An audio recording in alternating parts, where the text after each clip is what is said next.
Once upon a time, a gardener and a winnower lived together in a garden. It was once before a time, because time had not yet begun. We did not live.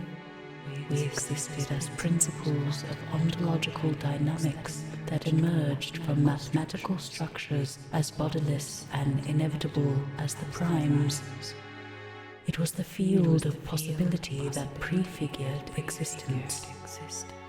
They existed because they had to exist.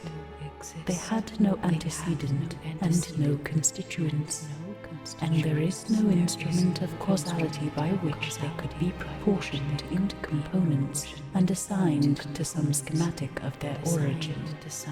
If you followed the umbilical of history in search of some ultimate atavistic embryo that became them, you would end your journey marooned here in this garden.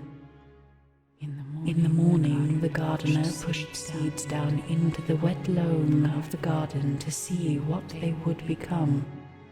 In the evening, the winnower reaped the day's crop and separated what would flourish from what had failed. The day was longer than all of time, and the night was swifter than a glint of light on a falling sugar crystal. Insects buzzed between the flowers, and worms slithered between the roots, feeding on what was and what might be. The first gradient in existence, the first dynamo of life. Rain fell from no sky. Voices spoke without mouth or meaning. A tree of silver wings bloomed, yielded fruit, shed feathers, bloomed again. In the day between the morning and the evening, the gardener and the winnower played a game of possibilities.